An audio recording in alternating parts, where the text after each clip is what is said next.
YouTube allows creators to have some say in their commenting and messaging settings here on YouTube. And to access all of those settings, you need to navigate to the community section and then go down to the community settings. In this area, we have a few different settings that we can configure. First of all, we can create some automatic filters. We can approve users here on YouTube so that their comments and messages are always shown. You might have a certain user who is a friend of yours or a fan of yours, and their comments are for some reason going to the spam folder in the comments section. You could go ahead and enter that user's YouTube name or email address so that their comments always show up. You can also do the opposite.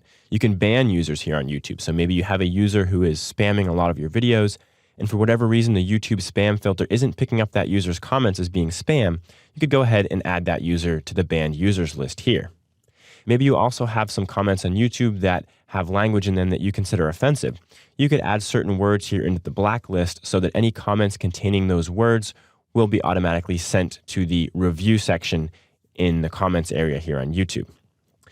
As we scroll down the page a little further, we have this setup highlights section here on YouTube. And what this allows us to do is it allows us to look at only specific comments here on YouTube. And if you take a look at the different options we have here, you can see which comments those would be. Those would be comments and messages from channels with more than 500 subscribers, or we could change that to 2,000, 10,000, or 50,000 subscribers. We could also make our comments and messages highlights only be comments and messages from highly engaged fans that are commenting on a lot of our videos, liking our videos, sharing our videos. We could also make our highlights only be comments and messages from people who are subscribed to our YouTube channel. Or we could make our highlights be only popular comments that are getting a lot of responses and likes here on YouTube. You can see that we have a lot of different options here. We can disable certain criteria, but then the big question becomes, where do we see these highlighted comments? This is just the settings screen. So because we're in this section, I'm going over these settings right now, I want to show you where you can see these highlighted comments once you've configured the settings for them. So what we're quickly going to do is we're going to go back up here to community, and I'm going to click on comments. I'm actually going to open it in a new tab so that we also stay in the settings section. And in that new tab in the comments section, you'll notice that we have this drop down over here that says all comments. If we click on it, we have the option to only show our highlighted comments. So with the way our settings are right now, the comments in this area are only going to be comments and messages from channels with more than 500 subscribers, or from highly engaged fans, or comments that are just popular here on YouTube that have had a lot of engagement from other viewers.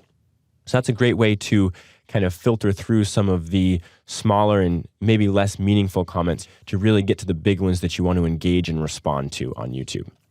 The last section that we have here in the community settings is our settings for comments on our channel and our new videos. So in the new videos section, we can make it so that comments are automatically posted right away to our video so that other users can see them. That would be the allow all comments option. We could hold all comments for review so that those comments won't appear on our YouTube channel or on our video until we've approved those comments. Or we could disable comments completely so that nobody can comment on our videos. I mentioned earlier in the course that can be a red flag. If a YouTube user's disabled comments on one of their videos, viewers often think that there might be a reason for that and that it might have to do with the quality or the content within the video. So you might want to be careful with completely disabling comments. And then you can also configure the comment settings for comments not posted on a specific video on YouTube, but on your YouTube channel as a whole. And it's the same options. You can allow all of them, you can hold them all for review, or you can disable them completely. So make sure that you come over to the community section and go into the community settings to configure all of your commenting and messaging settings here on YouTube.